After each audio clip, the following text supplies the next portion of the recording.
What's the most disgusting thing you've seen someone do with no shame? I was the only woman in an otherwise all-male office, and we had one bathroom. We all took turns cleaning it, and I was fine doing my part. Until we figured out that the reason it always smelled bad was because a 60-year-old man was urinating on the floor. There was a drain, and not the toilet. My boss said something to him, and he shrugged and said my wife cleans up after me at home.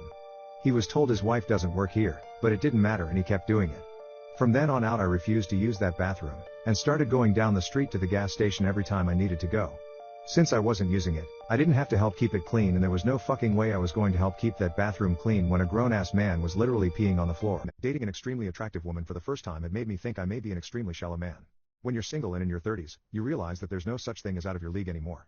I have a lot going for me. On paper, I'm a catch. I have a well-respected job, and a graduate degree, fun and adventurous. People tell me I have a great personality, an awesome dog, a good friend group, I'm in shape, and I'm not tied down by kids or a divorce. I am, however, not conventionally attractive. I'm not a hideous beast by any means, but I'm a 6/10 at best. All that being said, I recently started seeing a woman who for all intents and purposes, is way out of my league. In my younger years, I wouldn't have even considered the notion that she may want to date me just because of how goddamn gorgeous she is. She's stunning. She's the type of woman if you saw her on TV, you'd say no woman looks like that in real life. This is the first woman I've dated who is anywhere near this attractive, and honestly, I never even tried to go after someone this good looking. I've always pursued average-looking women whom I was drawn to due to their personalities and shared interests with me. I wanted someone who I thought was smarter than me to challenge me and have deep conversations with. And I really was drawn to those types of women. I always told myself personality and compatibility are more important than what I want, but after being with this woman and dating her for a few months, my thoughts, emotions, and actions towards her are making me rethink or re-examine my opinions on that. In the last few years, my sex drive has been pretty low. I figured this was just the natural course of getting older. Sex was often, but not always, something I did because I cared about my partner and wanted to bring them pleasure, not because I desired them completely. Sure, the closer I got the more attracted I was, but I was fine when it was over even if it was quick. I didn't even get off at least half the time, and I would stop after I brought my partner to orgasm. Now, with this woman, it's like, holy shit. Is this what lust feels like? It's so primal. I don't want to stop, at all. The first time we had sex, I got off within about 10 minutes, but then I went down on her for about 30 minutes after that because I just had a deep urge to be face first and all up in her nethers. It was like a drive I couldn't control. After going down on her for a while I got hard again and I put a condom back on and we had sex again. For much, much longer. I'd never done that before. And then I went down on her. Again. I said, I think I could do this all night. And I meant it. It's been like that every time. I still just stare at her when we're done in awe and disbelief that a woman this attractive is naked in bed with me. It legit breaks my brain when I think about it. I feel like I'm 19 again in the bedroom. I also feel more emotionally connected to her already in the past couple of months we've been dating than I have with other partners I've been with much longer. Maybe it's just the lust from sex bleeding over, but I think it's more than that. I'm a pretty stoic person. I'm not afraid of emotions and don't repress them, but I just don't feel things intensely. With this woman, I find that I am really missing her when I don't see her for a few days. I feel happier, and, I don't know, warm when I'm with her. I text her more when we're apart. I'm putting her happiness and needs before mine, and I'm happy just to make her happy even if it's not exactly what I want. All this shit is way out of character for me. We don't have a lot in common. She's kind of shy and quiet and I am absolutely not. I don't think she's dumb by any means, but she's definitely not as smart as many other women I've been with. Intellect was always a huge priority for me. We're not nearly as compatible as some other relationships I've had, but goddamn I'm happier than I've been in a while and more infatuated with this woman than I think anyone else I've been with in the last 10 years. And the only thing I can think of is that it is because of her looks, and that makes me feel shitty. Many times in the past I have been the one whom I know has been passed over for better looking men. I know how shitty it feels to be valued less based on something you can't control. Now it feels like I'm doing just that. I am doing that. Anyways, all these thoughts have led me to think that maybe, I'm just a shallow person, and always have been. Maybe all those things I told myself I valued were just coping mechanisms to struggle with the belief that I'd never been with someone that attractive. Well, it turns out I was wrong. So, I guess I'll lean into this for now and see how it goes. I just threw my autistic son of 30 years onto the street. No regrets. He is mid-high functioning. In middle school, he was, I would say, about above average. He was a maths prodigy, made up his own language, aced his classes and was a whiz, although socially stunted. Then puberty hit, he stopped going outside, and he started destroying his, mine, and the wife's property. We loved him enough to let it slide though, and he lived with us along with the occasional stay at a psych ward. Yesterday he killed our family cat after having a meltdown due to us trying to take his computer away after me and my wife caught him watching anime H-word of girls who looked to be about 5.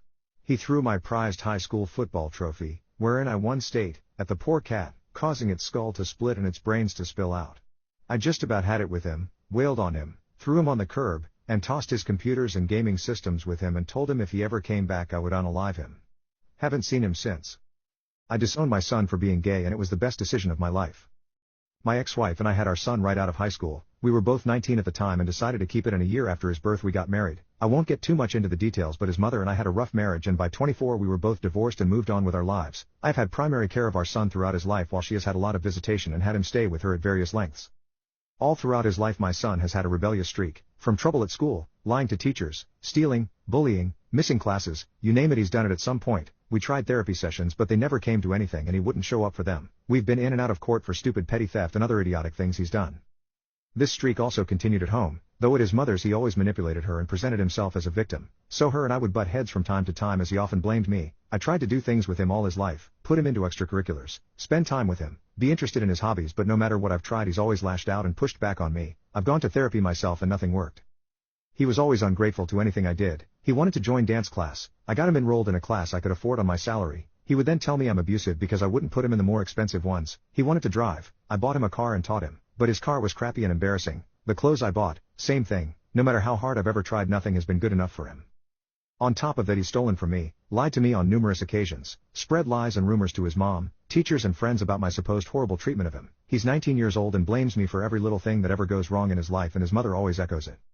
Well, 6 months ago it reached a boiling point. He asked me if he could borrow my car to go do something. I told him no because I had to go to the office late to get things ready for the morning. While I was in the shower he stole the keys to my car. He refused to answer my calls all night. In the morning a random vehicle dropped him off and I asked where my car was. He told me to F off. He had obviously been drinking, and went to sleep. When he woke up I found out that he had gotten into a wreck with it, hitting a parked vehicle, and rode off my car and the other one, on top of the insurance cost, raise in insurance after the collision. I also had to pay a towing fee for my now destroyed car. We got into a huge argument where he let me know everything he thought about me and what a horrible piece of shite dad I am. It ended with me kicking him out and him going to stay with his mother. After 2 days of radio silence I get a nasty text from his mom. Apparently what he told her what happened is that he came out to me and that I blew up and kicked him out for being gay. I was pissed, not because he was gay. That much had been obvious since he hit puberty, if not even earlier, even though he never brought it up to me. Just the sheer victim lying bullcrap he had done his entire life hit me.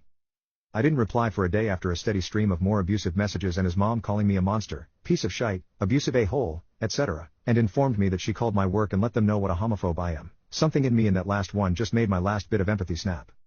For the record, I am not homophobic, having even had a gay experience myself in high school, but something in me just snapped. I wrote back confirming what he said to her as true and how I couldn't morally accept him back into my house and that I was essentially disowning him. How him being gay just wasn't something I could overcome. I was just sick of defending myself from his relentless bull crap, and it felt freeing. My text got put online by both him and my wife and spread like wildfire on my social media, and I've lost some friends and family, while gaining others' secret support. It was rough for a bit, but even with that public crucifixion I feel happy, like I can breathe again. He sent me messages and tried calling me, but I just reiterated what I said to his mother, that I didn't agree with his new lifestyle, and I figured it could be another thing he could be a victim about, and he could stay angry at me and just stay out of my life for good. After a while he just stopped trying. My boss pulled me aside to talk to me and he congratulated on taking a stand against degeneracy and that my job wasn't at jeopardy. I was also forced to sit through some Bible-thumping conservative rant about the state of the world, but he couldn't say anything about it because of snowflakes or some shite. After that he's been really nice to me, even giving me a better position in the company with a pay raise. I plan to use my new position to negotiate a good salary at a new company. I'm not going to stay working for someone with these crappy values and opinions, plus he won't stop inviting me to dumb events. All in all, things couldn't have worked out better for me. I will remain a closeted LGBTQ supporter, and my son can stay the heck away from me and spread his narrative of how I kicked him out for being gay. Sorry for the long post. I had a lot more I could have added, but it was already a lot. How do you summarize a child's entire life? What's some basic knowledge that a scary amount of people don't know? Overdosing on Tylenol, acetaminophen/paracetamol, in large enough doses will prove fatal. The death is slow, painful and cruel, and there's nothing that can be done about it save for a liver transplant, which, good luck with that. I had a former student do this. They tried calling family and friends but no one answered. Then they Facebook messaged me, and it happened to be one of the very rare times I checked my phone's notifications. I saw it, got their hash, called them to get their location, then called 911 in their area. They had moved off to college. Called the student back and told them to make themselves throw up if they could, and stayed on the phone with them until paramedics got there. They lived. I was completely unaware of Tylenol being able to kill a person up to that point. The only reason I knew to act was because I was having lunch with my husband, a firefighter/paramedic, who was right beside me and saw/heard everything and told me what to do. Pretty sure divine intervention was at play there. Today my girlfriend of 8 years, who I was about to propose to, told me the truth. Some backstory. Me, 25M, and my girlfriend, Adriana, 24F, have been dating since we were 16 and 17. We met in high school and loved each other ever since. Well, the other day I set up a fancy dinner for us, and I was ready to propose to her, the love of my life. Just as I took her to the hotel room filled with roses and got on my knees and pulled out the box, she stopped me. She then said, "No, I can't marry you, Jimmy, I'm sorry. I have to tell you the truth." Everything went blank for me at that moment. I was shocked, scared, and heartbroken. She told me how she was still in love with her best friend, Ryan 24M, and that he will always be her first love. They met way before we met, they grew up with each other, they dated multiple times but always broke up because of mutual issues. I met Ryan, I welcomed him since they were still best friends. Just to come to find out just about all 8 years of our relationship she has loved him. Has compared me to him. And has been sleeping with him. She told me they had a plan that was Ryan would leave his girlfriend and she would leave me with no explanation and they would move to Florida and finally be together. I'm heartbroken. She moved out of our apartment together and moved in with him until they moved down to Florida. Turns out she's 5 weeks pregnant with his baby too. I'm not mad. I just wish I wasn't played out like a fool. I hope they live happily together.